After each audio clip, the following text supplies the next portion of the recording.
excited about today's live stream. I'm excited about all of them, but it's so much fun for me to bring this live stream to you, this experience that I had, because this particular spiritual text, A Course in Miracles, has been tremendous in my life. It has changed it completely.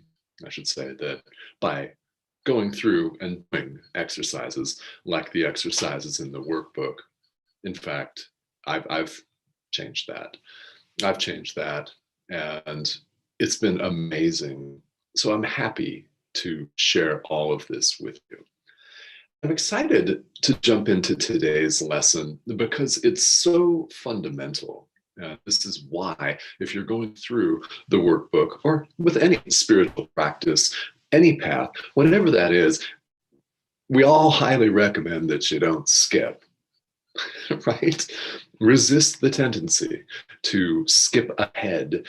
And you can't really get the full effect from like the workbook if you jump in randomly at lesson 76, for example, and then skip ahead to 2.5, or look at the last lesson first and try to practice that. It's kind of like opening a novel to the last page and the last page and hoping to get the full effect of the work of art.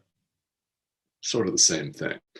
What we're doing here is we're going through and we have very foundational lessons, very foundational. And if you're just joining us on this live stream, I go back and look at all of them. We've been doing this for about 2.5 weeks now, and it is really, really powerful and in depth. We've had people joining us from all over the world. So if you're just joining us, I would recommend highly go back and watch them from the beginning.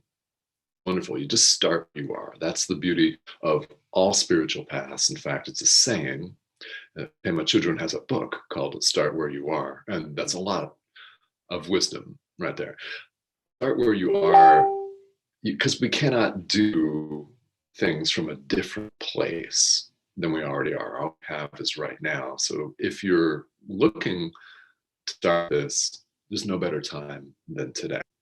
And I thank you all for tuning in. So yesterday we looked at lesson 10, and we looked at the fact that our thoughts, this constant stream of thoughts that we have, does not in fact mean anything.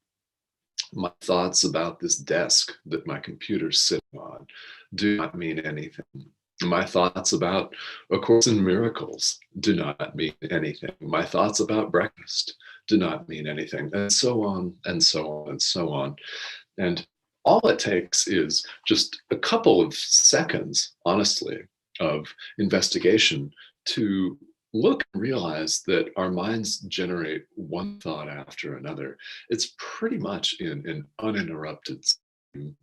And because we're seeing only the past, ultimately, the thoughts don't actually mean anything at all. Let's look at lesson 11 today, which says, my meaningless thoughts are showing me a meaningless world. All right, my meaningless thoughts are showing me a meaningless world. Ultimately, nothing that we see, nothing that we're thinking about, ultimately has any meaning at all. This may seem a little weird to people that have not practiced this before. And well, I mean, it would be. That completely makes sense. This is a different thought system. I can't stress enough that A Course in Miracles aims to undo the way we currently perceive the world. Everything we look at ultimately doesn't mean anything. There's ultimate truth, or if you prefer, absolute truth, truth with a capital T, which is the whole nature, the true nature of who we are. You can sum it up in 2 words, and A Course in Miracles does that. When it says, God is, period, mic drop, right? That's absolute truth. In other words, Nothing else really is. That what we have is in the world in what you might refer to as 3D reality, right, with reality in quotation marks, because it's just apparent reality. We have relative truth. And we've looked at this in conjunction with the workbook exercises without calling it that. And this is something that if you're a student of Buddhism or Eastern philosophy, that may be very familiar to you, the two truths, absolute truth and relative truth. Now, living in the world of relative truth, where I'm having thoughts about everything I'm looking at, you're having thoughts about what you're looking at, I'm having thoughts about today's breakfast, you're having thoughts about your breakfast. Or if you didn't have any, then maybe you're having a thought about lunch or something. We look at different objects and we see different things.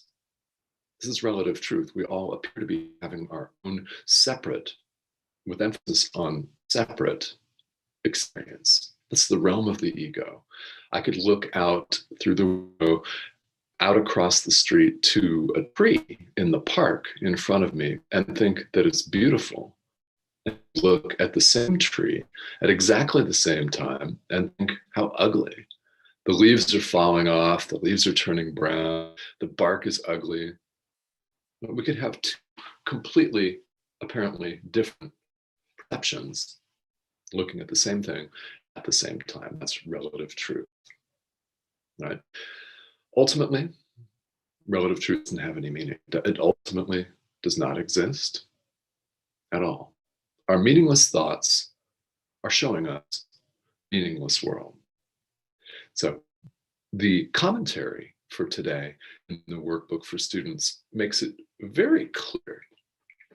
It makes it very clear that this is the first lesson in a phase of a correction process, which is really wonderful because this is what this is all about, is correcting our perception. The ego does not, of course, wish to admit that it's wrong. But the fact that it even appears to exist is wrong. There is no separation in truth. That is ultimate truth. So, to the extent that you're able to allow and accept that in your own mind, fantastic. To the extent that you find that difficult to grasp, or you find that you cling to certain aspects of our reality, like an identity, like a body, it could be any form of identity, like a job, like gender identity, even your identity as a human being, everything, right? Whatever that looks like for you, to the extent that you find yourself wanting to cling to that. Wait a minute, no way. That can't be. This can't happen. To the extent that you're experiencing that, I would say perfectly normal. I experienced this the first time I went through the workbook all the time because I would read the ideas for the day and I would think, okay, well, this makes some sense. This makes some sense to me. I can sort of resonate with this. Then some of the time I would say, but I really don't want to give this up. I don't want to give up this portion of my identity. So that happened to me. Happens to all of us. It's really quite normal. It's quite a natural part of the path. And if that's happening to you, these exercises are great for that. That's the purpose of the workbook for students, is to piecemeal, one step at a time, help us to change our minds, to correct our perception of the world, of who we really are. And the idea introduces the concept that it's our thoughts that determine the world we see. It's important. That's the truth. Our thoughts that determine the world we see, and not the other way around. It says this in the first paragraph commentary for today. And we think that we're responding to the world, right? We run around, and this is where victimhood comes from, right? In response to what appear to be external, like the weather, like the stock market, like the world geopolitical situation, like a pandemic, anything. It appears to be outside of us, and we're responding at, so thinking that it's in fact the world that determines our perception. Based on what we're perceiving, we're going to do this or that. We're going to act a certain way. We're going to show up a certain way. We're going to say something a certain way. We're going to behave differently in one situation versus another, based on what we see, based on what we feel, based on what we think our perception shows us from the outside in. It's exactly the opposite. It's our thoughts, it's our inner world that determines what we see on the outside. And if that does not hit home with you, that's okay. Because one of the beauties of the workbook or meditation or yoga or any spiritual practice, anything at all, is repetition. As adult learners, we need to get information 4 or 5 different ways. One of them is going to sink in, we hope, with us. So however you find these practice exercises, they're designed to be short. They're designed to be no more than a minute a piece up until this point. Every exercise as we go forward will be different. However, they're all designed to, little by little, gradually shift our thinking about who we are. Because if we're not aware of any of this, then we're not able to change or transform or affect any kind of positive transformation in our lives. So practice these lessons. My meaningless thoughts are showing me a meaningless world. In terms of ultimate truth, yeah, absolutely. Now, you're in the relative, it's nice to have heat. You're in a cold climate, it's nice to have air conditioning. If you're in a warm climate, yeah, things like food, water are essential. Yeah, yeah. Ultimately, from the point of view of the ultimate, nothing that we see or experience here, our reality has always been, and always will be. Period. Period. God is. So let's look at some of the comments here. And thank you all for tuning in. I really appreciate everyone that has tuned in to this live stream. It's been so much fun to interact with you. So let's see who's on here right now and what time remains. Well, hello. All right. So everybody, hello, Lisa. Hello. Yes. Hello, Deidre. Yes. And Cindy. Hello, my wife, Cindy. Guys, it's her birth month. I forgot to mention that her birthday is February 2nd, and she has declared that she's celebrating her birth month. So she absolutely 100% appreciates all the shouts out to her. Happy birth month to you. And thank you for joining me. Thank you all for sharing this live stream and for tuning in. If you have questions, please feel welcome to type them here, right here in the chat, as we have a few more minutes today.